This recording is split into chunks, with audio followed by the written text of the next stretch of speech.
Assalamualaikum warahmatullahi wabarakatuh. Perkenalkan, nama saya Faiz Fadil Musyafa. Saya SMA kelas 2 dari SMA IT Peradaban Aliza, Kota Sorong. Di sini saya akan menjelaskan tentang ta'lim wa ta'alim, bab 7.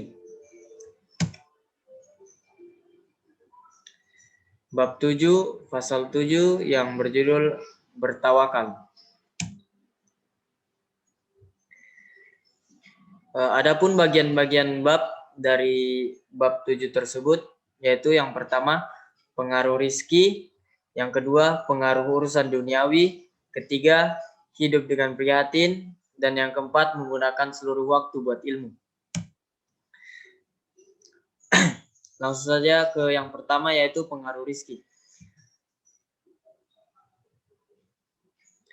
Pelajar harus bertawakal dalam menuntut ilmu. Jangan goncang karena masalah rizki, dan hatinya pun jangan terbawa ke sana. Abu Hanifah meriwayatkan dari Abdullah ibnul Hasan Az-Zubaidi, sahabat Rasulullah SAW. Barang siapa mempelajari agama Allah, maka Allah akan mencukupi kebutuhannya dan memberinya rizki dari jalan yang tidak dia kira di sebelumnya. Jadi di sini tugas kita sebagai pelajar adalah menuntut ilmu.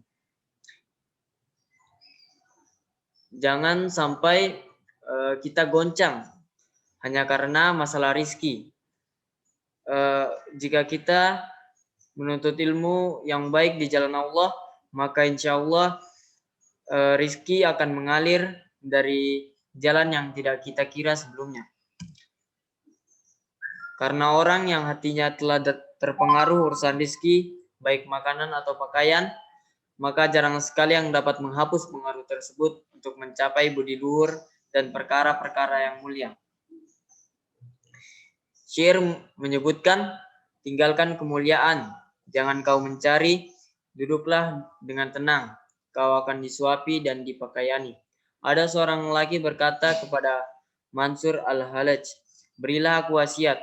Ia pun berkata, wasiatku adalah hawa nafsumu. Kalau tidak kau tundukkan, engkaulah yang dikalahkan.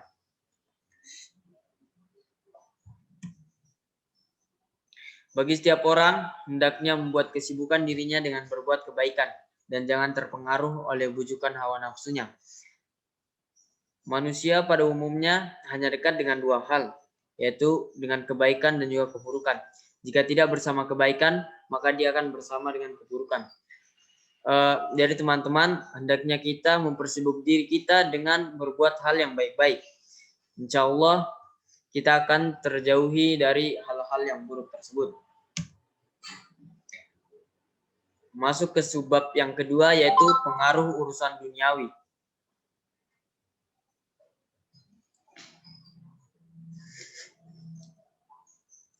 Bagi yang menggunakan akal, hendaknya jangan tergelisahkan oleh urusan dunia. Karena merasa gelisah dan sedih di sini tidak akan bisa mengelakkan musibah. Berguna pun tidak, malahan akan membahayakan hati, akal, dan badan, serta dapat merusakkan perbuatan-perbuatan yang baik. Tapi yang harus diperhatikan adalah urusan-urusan akhirat, sebab hanya urusan inilah yang akan membawa manfaat. Mengenai sabda Nabi SAW, sesungguhnya ada di antara dosa yang tidak akan bisa dilebur kecuali dengan cara memperhatikan ma'isyah. Maksudnya adalah perhatian yang dalam batas-batas tidak merusak amal kebaikan dan tidak mempengaruhi konsentrasi dan khusyuk sewaktu sholat. Perhatian dan maksud dalam batas-batas tersebut adalah termasuk kebagusan diri. Seorang pelajar tidak boleh tidak dengan sekuat tenaga yang ada menyedikitkan kesibukan di duniawinya. Dan karena itulah maka banyak pelajar-pelajar yang lebih suka belajar di rantau orang. Maksud dari kalimat tersebut adalah seorang pelajar harus dengan sekuat tenaganya menyibukkan dirinya dengan menuntut ilmu dan tidak dengan kesibukan duniawinya. Karena itulah banyak pelajar-pelajar di dunia yang lebih memilih merantau untuk mencari ilmu. Masuk ke subbab tema yang ketiga, yaitu hidup dengan prihatin. Harus sanggup hidup susah dan sulit di waktu kepergiannya menuntut ilmu. Sebagaimana Nabi Musa alaihissalam waktu pergi belajar pernah berkata, benar-benar kuhadapi kesulitan dalam kelanaku ini. Padahal selain kepergiannya tersebut, tiada pernah ia katakan yang seperti itu. Hendaknya pula menyadari bahwa perjalanan menuntut ilmu itu tidak akan lepas dari kesusahan. Yang demikian itu karena belajar adalah salah satu perbuatan yang menurut sebagian besar ulama lebih mulia daripada berperang. Besar kecil pahala adalah berbanding seberapa besar letih dan kesusahan dalam usahanya. Dalam slide ini kita bisa tahu bahwa Nabi Musa saja yang seorang nabi pergi untuk belajar dan mengatakan bahwa dia benar-benar kesulitan dalam perjalanannya kali itu.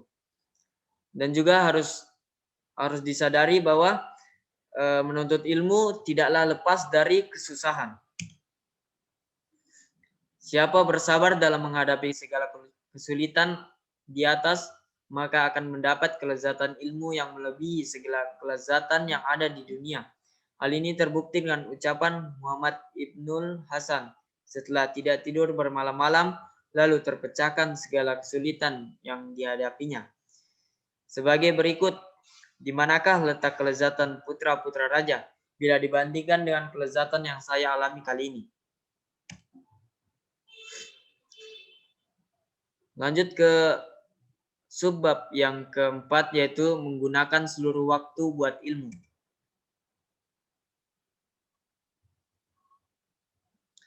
Hendaknya pula pelajar tidak terlena dengan segala apapun selain ilmu pengetahuan dan tidak berpaling dari fikih. Muhammad berkata, sesungguhnya perbuatan seperti ini adalah dilakukan sejak masih di buayan hingga masuk ke liang kubur. Barang siapa meninggalkan ilmu kami ini sesaat saja, akan habislah zaman hidupnya.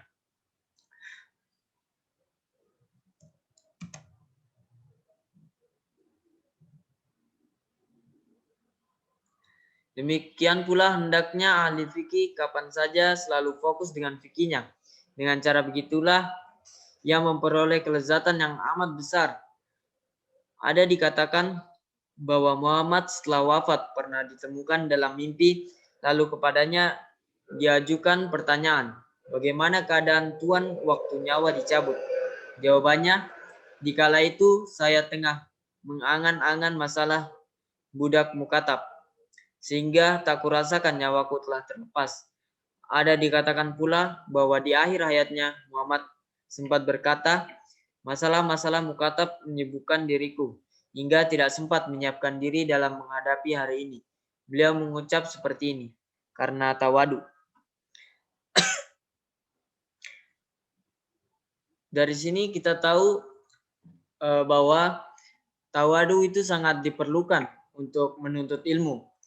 Sehingga mari teman-teman sekalian kita bertawadu untuk menuntut ilmu, dan insya Allah jika kita menuntut ilmu di jalan Allah Subhanahu Wa Taala, maka rizki dan segala yang dibutuhkan kita di dunia ini akan terpenuhi oleh Allah Subhanahu Wa Taala.